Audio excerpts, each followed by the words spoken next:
Hi everyone, my name is Gabriel and this is the Hour of the Raven, your channel for everything Ravenloft, RPG, Dungeons and Dragons, and horror. Today we will explore the domain of Sithicus, a kingdom inhabited by elves and filled with ancient shadows and horrors. Are you ready?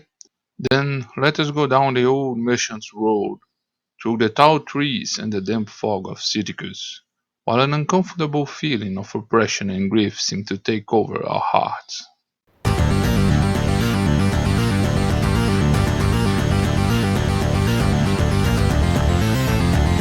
Howl of the Raven.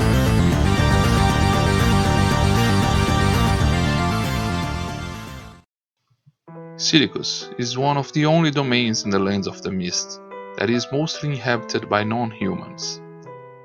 Most of Sithicus' population is composed of elves, and the domain draws its inspiration directly from the Dragonlance setting, having been first unveiled from the mists to imprison the infamous Death Knight Lord Soth. Sithicus is located at the southern end of the Land of the Mists. Formerly, the domain was bordered by Valakan to the south, Cartacas to the east, and Verbrak, Invidia, and Gundarak to the north. After the Grand Conjunction, the domain of Valakan was moved to the west of Sithicus, and the domain of Gundarak was invaded and conquered by Invidia and Barovia. The domain of Sithicus is known for its damp fog and untouched forests of tall, ancient trees, where the sun rarely touches the ground.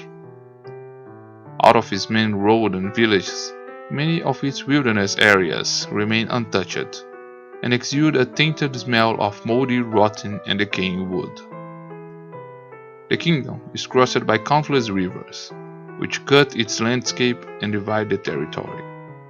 Coming from Cartacas, the Muzad River flows through the east of Sithicus, cutting the domain in half, before turning north and heading to the kingdom of Invidia.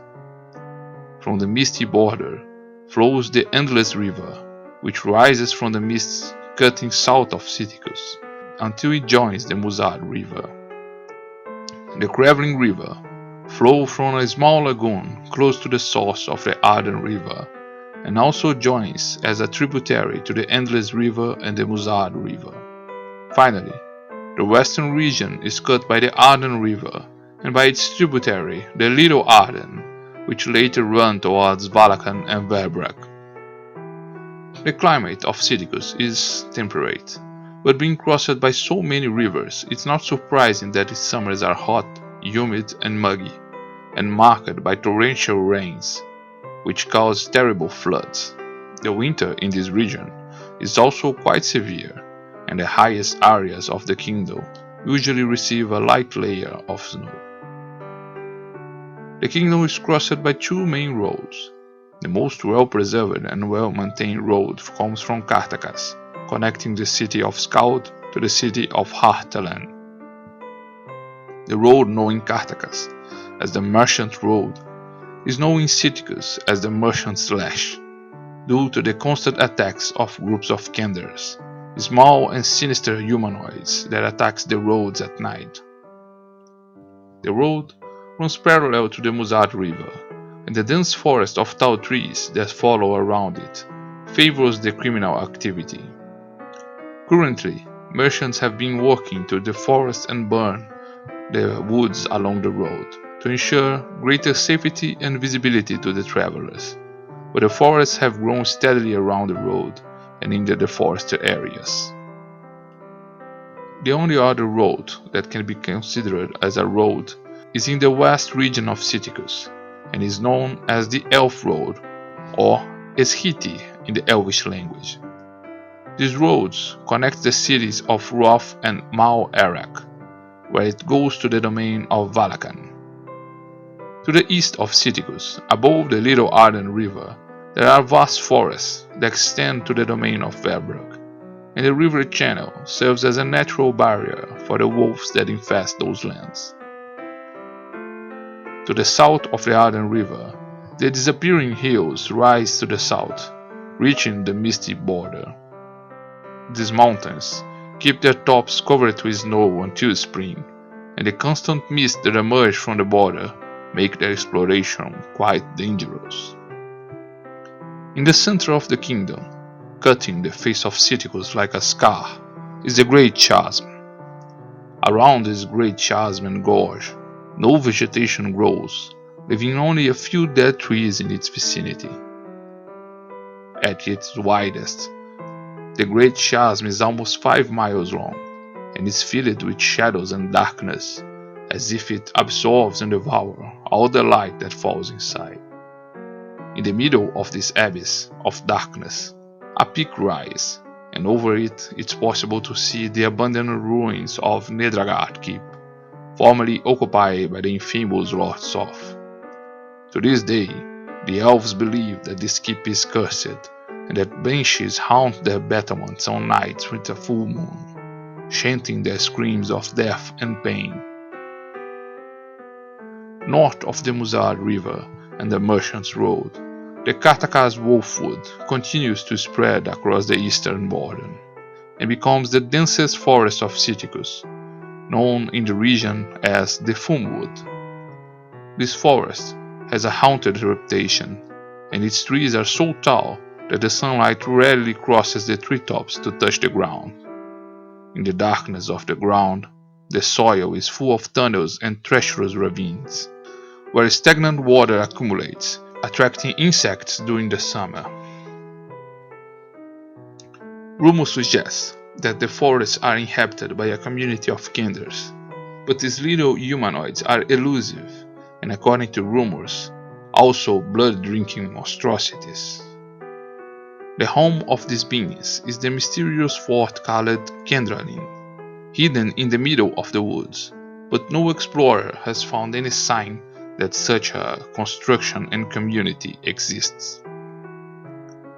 To the north of the Fumwood, on the border of Barovia and Invidia, are the Iron Hills, known to the elves as Sangief.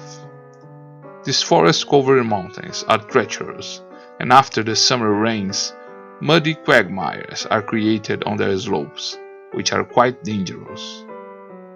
The region is inhabited by packs of wild elves, who live from hunting in the region, but who are also known for plundering traders and travelers, even in the kingdoms of Invidia and Barovia. To the south of the Muzard River, and to the east of the Endless River, the forests of Sithicus climb the Misttop Hills, where the ruins of a village called Veidrava are located.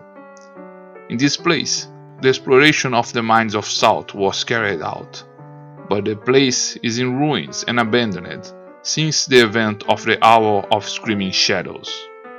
Perhaps a more curious and controversial aspect between the current and ancient records of Sithicus explorers is the bizarre claim that the skies of this kingdom did not share the same moon with the rest of the domains of the Lands of the Mists. Ancient reports point out that it was not possible to see from the domain of Sithicus the clear and bright moon that crosses the skies of other domains in the Lands of the Mists, but that Sithicus' sky was navigated by a mysterious black moon known as Nuitari. This moon was visible only to those dedicated to dark magic or embraced by darkness, and perceived only by the darkness blocking the starlight. In the events of the Hour of Screaming Shadows, a new moon of white light emerged in the skies, and sources diverge on the black moon Nuitari's fate. Some say that the two moons merged together in a single moon, and others believe that Nuitari, the moon of darkness, fell from the skies over Nedragard Keep and spread its evil shadows across Sithicus. The Flora of Sitacles, made up of large tall trees, but also of oak, birch, juniper, alder and ash. At ground level, it's possible to find wild marigolds and reeds, as well as ferns, ivy, creepers, and green and grey fungi and mosses that grow on trees.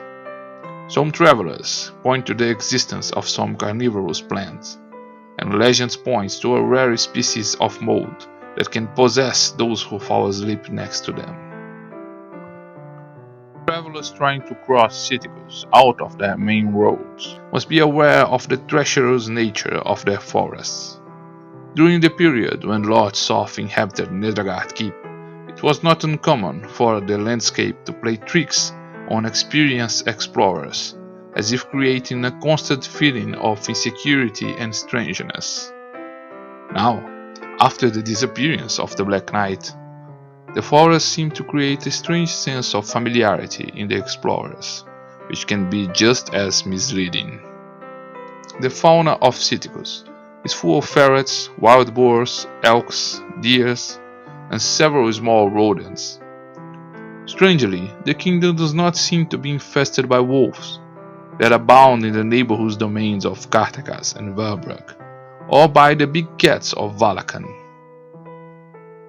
In the place of these predators, many reports indicate the presence of ants, wasps, beetles, and spiders of extraordinary size in their closed forests. The most feared creatures encountered by the inhabitants of Sithicus, however, are the restless spirits of the dead.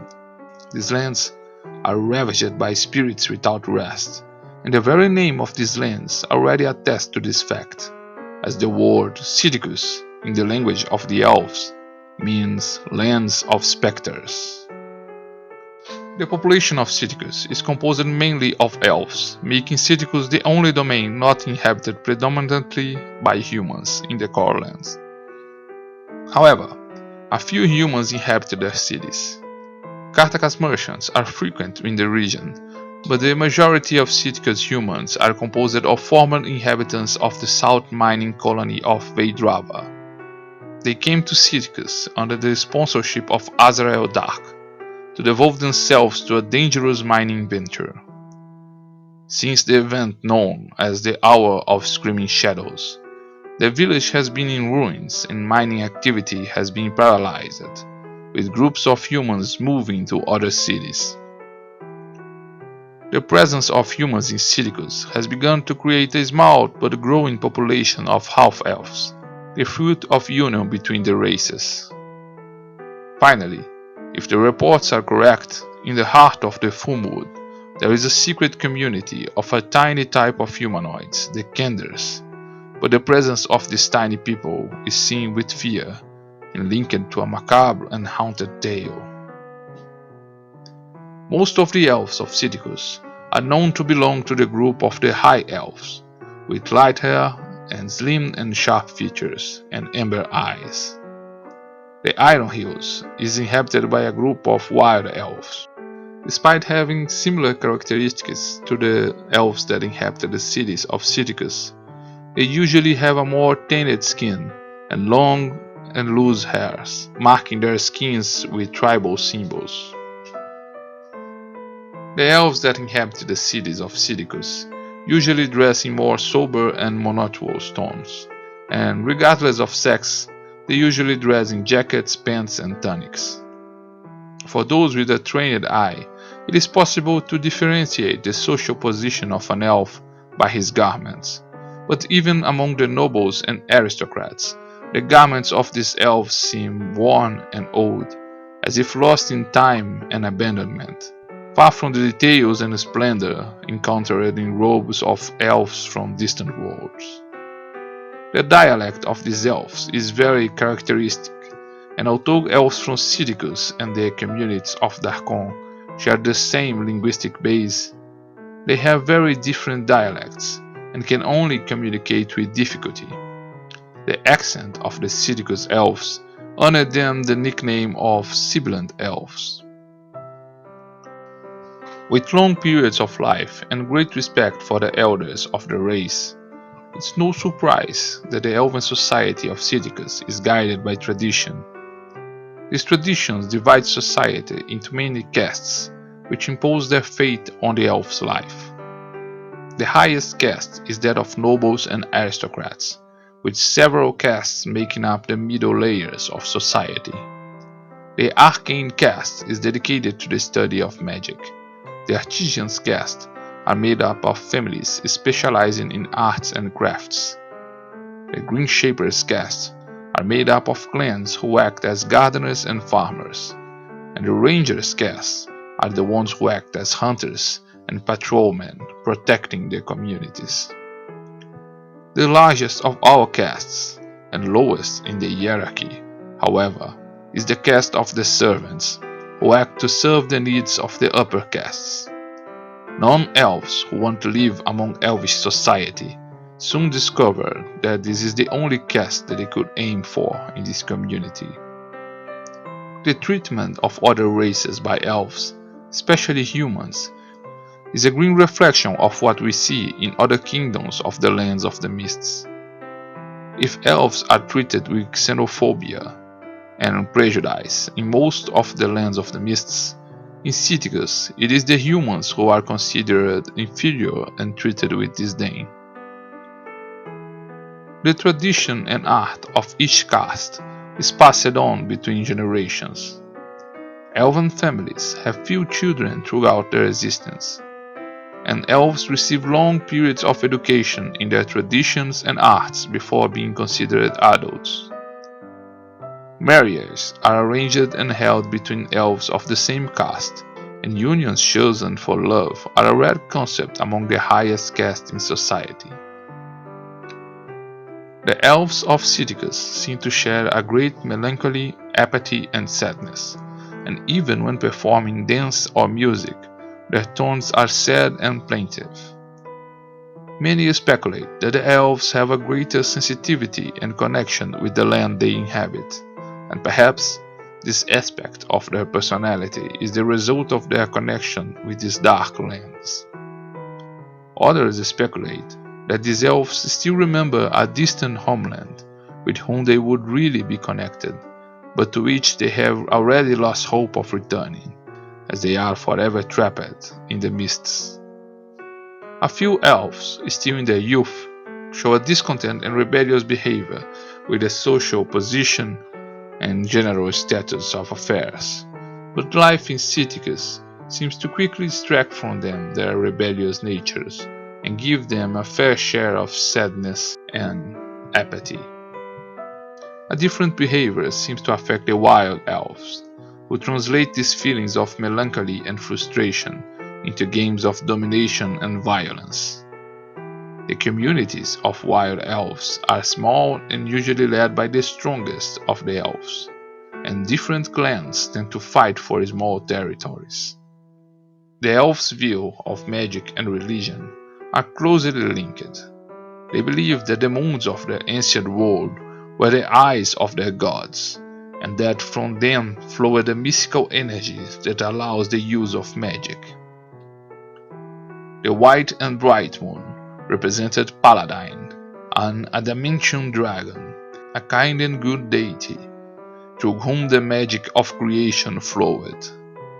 The red moon represented Gillian, a neutral and wise god, and through which the magic of transformation flowed. And the black moon would represent Tarkisis, a dragon of 5 heads, the evil goddess from whom the dark magic of destruction flowed. The white and red moon disappeared from the skies when the elves were engulfed by the mists, and many elves believe that the absence of moons other than Nuitari, the dark moon, meant that the deity Tarkisis had devoured the other gods, and now all magic flowed from this moon and were corrupted by its evil. With the recent events of the Hour of Screaming Shadows, which made the dark moon Nuitari disappear, and Sithicus to have a clear moon in its skies, some elves believe that the balance of magic has been restored. Although arcane magic is not seen with fear or suspicion, it is an art, and like all arts, it must be object of improvement and practiced with responsibility. With such a bleak outlook on their ancient religion, it is not surprising that few elves still observe rites in honor of the ancient gods. In the past, the cult of ancient gods was persecuted and pursued by Lord Soth and his seneschal Azrael, and religion occupies little space in the melancholy life of the Sithican elves. Other faiths brought by human merchants have very little appeal to the elven race, although they are found among foreigners living in Sithicus. The architecture of the cities of Sithicus reflects their caste system and mentality. Its cities are known for their towers and marked by a series of concentric stone walls, which seem to mark divisions for the regions inhabited by the castes. Although they were once glorious, their buildings seem abandoned, choked by vines and mosses. Their statues seem dilapidated and in ruins, and their ornamental gardens overgrown with weeds. Sithicus' economy is basically oriented for subsistence, and the elves' insular nature reflects in their little predisposition to trade. Despite this, trade with the Sithican elves has increased year by year, especially since Azrael became the ruling tyrant of these lands and has encouraged and levied taxes on such activities. The greater harmony of the elves with nature allows them to cultivate with more precise techniques, and much of their production of more exotic fruits and vegetables has been demanded by other nations. In recent years, the elves of Wrath have gained fame for their wine, the Tears of the Left, supposedly capable of arousing melancholy and loosening the tongue of their connoisseurs.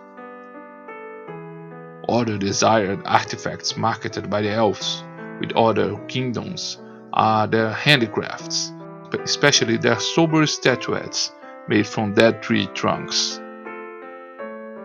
Sithicus still sell animal skins and wood, but they prevent the participation of humans in these wood-cutting activities.